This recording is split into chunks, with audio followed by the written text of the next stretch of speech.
Donc est-ce que c'est plus un rattrapage, une évidence pour les dirigeants, ou au fond c'est aussi la réponse de la déception de ces intellectuels face à leur découverte et la guerre durant, à se dire il faut qu'on sorte de là et il faut qu'on ait un niveau de vie au quotidien et un niveau de responsabilité, des moyens qui nous permettent de vivre la guerre comme on l'entend pour justement retransmettre le discours patriotique. Et Exactement, voilà. il y a les deux qui jouent en fait. C'est-à-dire, alors il y a déjà une partie de mes héros là, petite partie mais qui existe quand même. Henri Barbus ou Alain, par exemple le philosophe Alain, ils refusent les galons, les grades.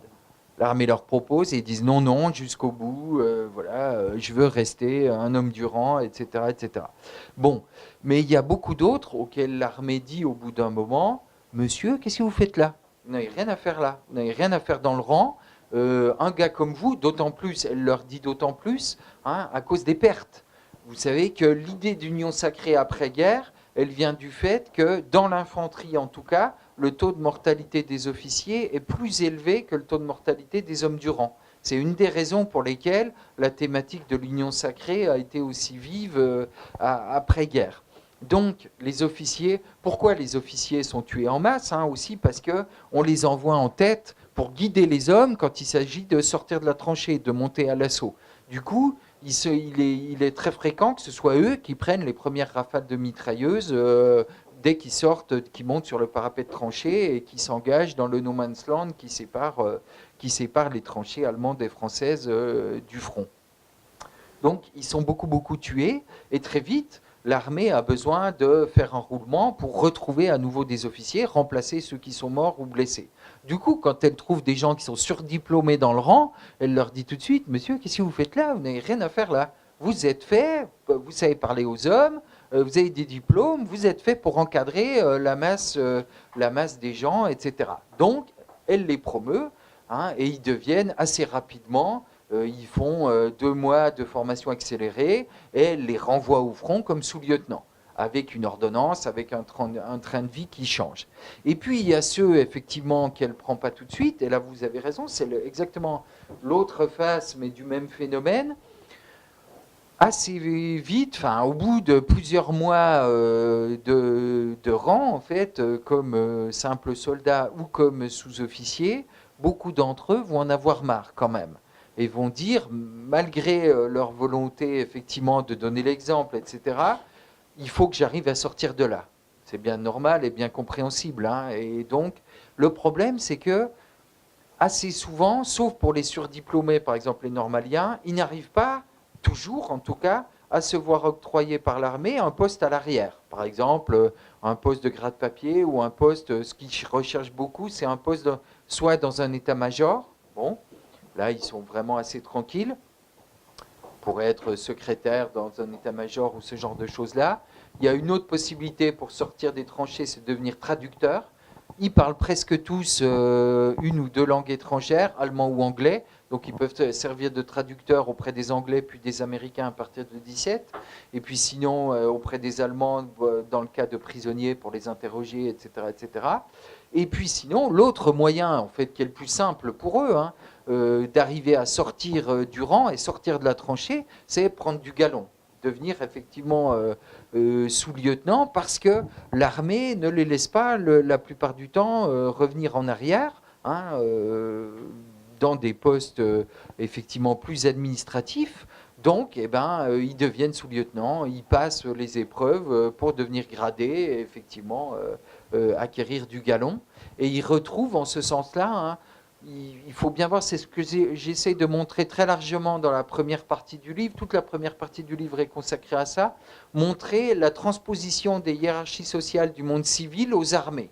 C'est-à-dire qu'on retrouve effectivement les mêmes hiérarchies qui existent entre bourgeoisie et hommes du peuple, pour aller très très vite, dans le monde civil. Elles sont très largement reproduites aux armées, avec des officiers qui sont pour l'essentiel des bourgeois de la Belle Époque, hein, et puis des classes moyennes intermédiaires qui sont sous-officiers, et puis des hommes du rang ou des caporaux qui sont effectivement des hommes du peuple, ouvriers, paysans, artisans. On retrouve cette différence-là très marquée. On la retrouve aussi au niveau des rapports entre l'officier et son ordonnance. C'est ce que je disais tout à l'heure. Hein. Son ordonnance, c'est le domestique, l'homme à tout faire de l'officier, qui lui est octroyé tout à fait légalement par l'armée et qui fait tout pour l'officier. Hein, porter son sac, lui faire à manger, lui préparer son lit, etc. etc. Bon ben, on retrouve tout le temps l'opposition entre un bourgeois officier et une ordonnance qui est la plupart du temps un paysan ou un artisan. Hein. Et ce qui m'a frappé, c'est de voir à quel point des jeunes étudiants, par exemple élèves de l'école normale supérieure, qui ont à peine 20 ans, sont promus officiers et trouvent absolument naturel et normal, évident qu'on leur octroie une ordonnance, qu'ils fassent tout pour eux. Ça m'a beaucoup étonné.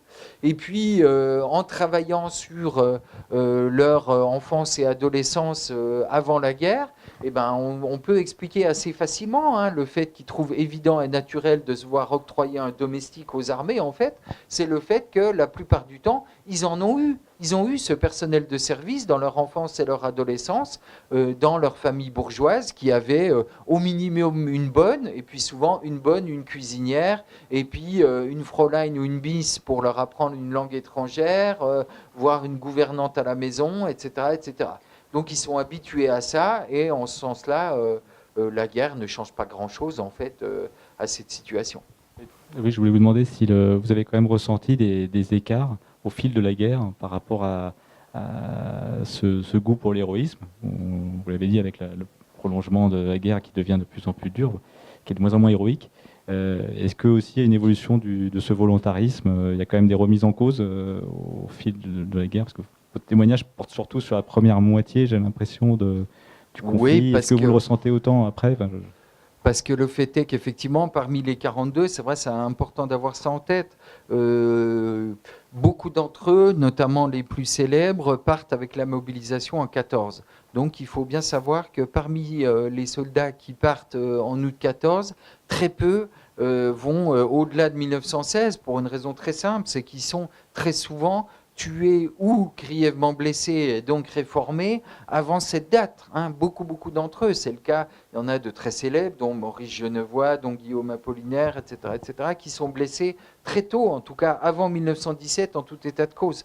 Donc effectivement, il y en a peu, et certains qui sont plus jeunes, qui partent plus tardivement, parmi mes 42, mais effectivement, ils sont peu nombreux, ceux qui voient les dernières années, l'année 1917 et l'année 1918. Il y en a quelques-uns, dont Jean Potcher ou Henri Jacquelin, dont on a parlé, qui sont d'ailleurs tués tous les deux en 1918 lors des offensives à nouveau de la guerre de mouvement qui se remet en place au printemps 1918. Mais la plupart d'entre eux, effectivement, la plupart de mes témoignages, en fait, portent sur les années d'août 14 à 1916, si on veut résumer les choses. Parce que beaucoup d'entre eux sont effectivement tués ou blessés avant la fin de la guerre. Et sinon, effectivement, ce qu'on peut dire, c'est est-ce qu'ils changent d'attitude? Ils essayent, c'est ce que j'essaie de raconter, ils essayent vraiment de maintenir vivants leurs idéaux. Après, malgré tout, l'espèce de lyrisme des débuts s'effrite relativement vite. Et on peut en donner un assez bon exemple avec quelqu'un comme Jean Guéhenno, grand écrivain, qui effectivement, il est dans une situation c'est aussi un jeune étudiant de l'école normale supérieure, il est encore à l'école de la rue d'Ulm quand la guerre éclate, et c'est un des très rares qui ne va pas réussir à avoir son témoignage de guerre publié après-guerre, son roman. Il va faire toutes les maisons d'édition parisiennes entre 1919 et 1922, et contrairement à beaucoup de ses collègues, son témoignage n'est pas édité. Et alors je me suis demandé pourquoi. Alors il y a plusieurs raisons, sans doute. L'une d'entre elles, c'est sans doute le fait que c'est lui vraiment un homme du peuple, un fils d'ouvrier breton, qui entre à l'école normale avec une bourse et après des cours à l'école du soir après l'usine. Donc, effectivement, il n'a absolument pas les réseaux parisiens qu'ont beaucoup des autres étudiants de la bourgeoisie parisienne pour avoir des relais dans les maisons d'édition pour faire éditer son roman. Mais je crois que ce n'est pas du tout la seule raison qui peut expliquer le fait que son roman ne soit pas publié. C'est un des très rares dans ce cas. Une des raisons qui peut expliquer ça, et c'est important d'avoir ça à l'esprit, c'est que c'est un des très rares qui va raconter son idéalisme et sa naïveté au début de la guerre. Et il raconte notamment cette scène que presque tous mes intellectuels vivent, mais qu'ils vont bien faire attention de ne pas raconter après-guerre, parce que je crois qu'après-guerre, elle devient indicible. Qu'est-ce que c'est que cette scène? C'est très simple, il raconte le fait très longuement, ça prend un tiers du roman, il raconte le fait qu'à la mobilisation, dans les premières semaines, son officier supérieur lui dit « Guéhenno, vous êtes un étudiant brillant, vous savez parler comme il faut, vous savez très bien écrire, vous allez faire un discours de motivation pour les gars.